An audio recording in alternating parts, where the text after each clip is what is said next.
Waktu saya kecil, setiap menjelang Natal, ibu saya membuat kue-kue bolu dan diantarkan ke tetangga-tetangga saya. Ketika Lebaran tiba, mereka juga ikut bersalam-salaman, turut merayakan Hari Raya umat Islam. Dan ketika Natal, mereka membagikan kue-kue kepada tetangga. Saya juga masih ingat cerita ibu saya menyusui seorang anak perempuan yang ibunya meninggal. Keluarga Muslim inilah yang kemudian menjadi saudara kami selama di Bogor. Bahkan, saya pun ingat bahwa papa pernah menjadi kepala dusun dan kepala sekolah di kampung lamanya di Bogor.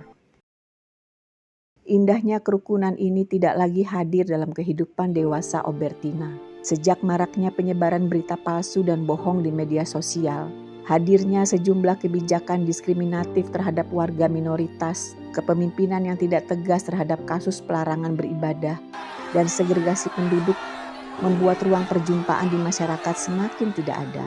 Dampaknya, penolakan dan resistensi kepada orang Kristen meningkat. Pada tahun 2005, saat warga Kristiani beribadah di Gereja Kristen Pasundan atau GKP Dayakolot Kabupaten Bandung, tempat pendeta Obertina melakukan pelayanan, sejumlah massa mengaku sebagai anggota AGAP atau Aliansi Gerakan Anti Pemurtatan dan BAP, Barisan Anti Pemurtatan, meminta ibadah dihentikan. Orang-orang ini memprotes kegiatan beribadah karena dianggap tidak memiliki IMB. Sejak tahun 1995, kami sudah berusaha mengurus IMB, tetapi tidak kunjung mendapatkan hasil. Sampai tahun 2015, proses perizinan ini masih dilanjutkan. Lagi-lagi tidak berhasil. Sebagai seorang pendeta perempuan, peristiwa penolakan ini dianggap janggal karena sebenarnya keberadaan gereja sudah lama dan masyarakat telah menganggapnya sebagai bagian dari mereka. Saya masih ingat bahwa dulu saat menjelang Lebaran, warga menggunakan pelataran gereja untuk takbir dan memukul beduk karena posisi gereja yang menghadap jalan raya. Pada saat peringatan 17 Agustus, warga juga menggunakan pelataran gereja untuk lomba-lomba. Kehadiran sejumlah warga yang menolak keberadaan gereja tidak membuat ciut nyali Obertina, tapi sebaliknya ini dianggap tantangan yang harus dihadapi untuk mendapatkan haknya sebagai warga negara dan kontribusinya membangun generasi yang lebih baik. Pendeta Obertina menerima tugas mulia ini karena sejumlah pengalaman diskriminasi dan perundungan yang pernah diterimanya semasa kecil, membuatnya secara mental menjadi siap. Saat dia masih kecil, sejak perpindahan ke Bogor dari Ambon, dia sering diejek kafir, Cina, Walanda, dan tidak sunat. Ketika sudah menjadi pendeta di GKP Dayakolot, rumah pastori yang ia tinggali sering dilempari oleh anak-anak muda yang lewat di depan rumahnya. Bahkan sering sejumlah warga tiba-tiba menggerebek rumahnya, tetapi untungnya dia tidak sedang berada di rumah. Selain pengalaman tidak menyenangkan, Obertina sejak kecil juga menyaksikan bagaimana kedua orang tuanya tetap berbuat baik dengan warga sekitar. Misalnya, Papa selama menjadi kepala sekolah memperbolehkan orang tua murid membayar SPP dengan hasil kebun. Tidak segan orang tua saya memberikan pinjaman uang kepada warga, meskipun mereka juga masih membutuhkan uang.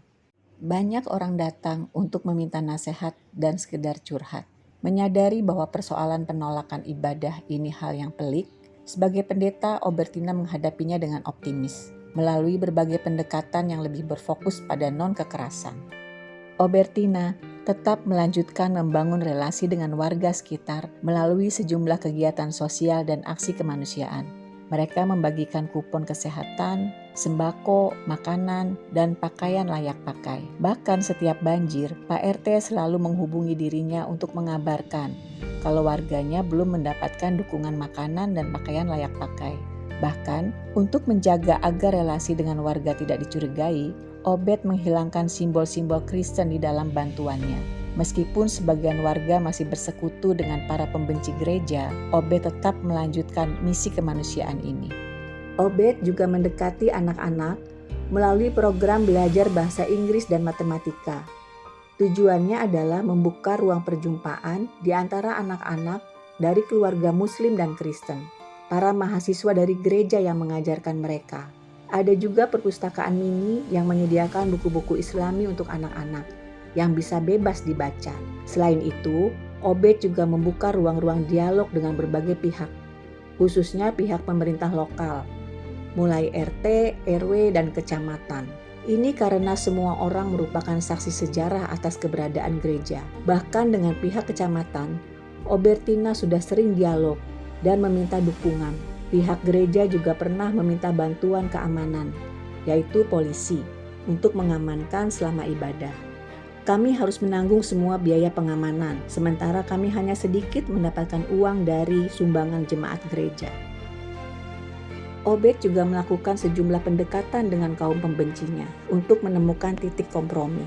Mantan korlap kelompok Agat secara intensif berhubungan dengan gereja untuk mencari solusi, tetapi tampaknya gereja mulai kelelahan karena sumber daya terkuras, tetapi tidak menemukan jalan keluar. Sampai saat ini, warga jemaat GKP Dayakolot masih belum bisa beribadah secara leluasa di gereja mereka. Tetapi usaha Obertina untuk membangun kohesi sosial dan memperbaiki rusaknya hubungan sosial terus berlanjut. Bersama dengan Jakatarup dan Gereja Kristen Pasundan, Obertina merintis forum perjumpaan para anak-anak muda lintas iman bernama Youth Interfaith Camp atau YIC.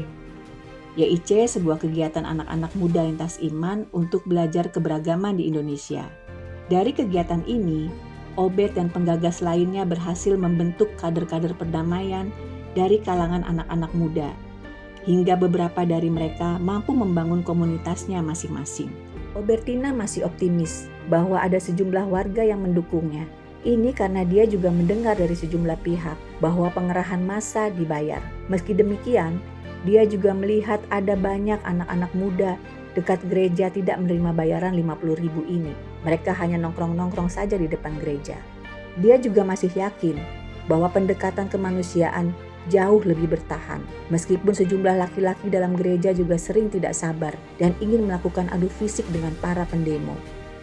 Obertina sangat yakin bahwa memperbanyak ruang-ruang perjumpaan pemuda lintas iman akan menginspirasi mereka untuk membangun ruang-ruang perjumpaan yang lainnya. Kalau ini dilanjutkan, maka hubungan antar yang berbeda akan semakin kuat.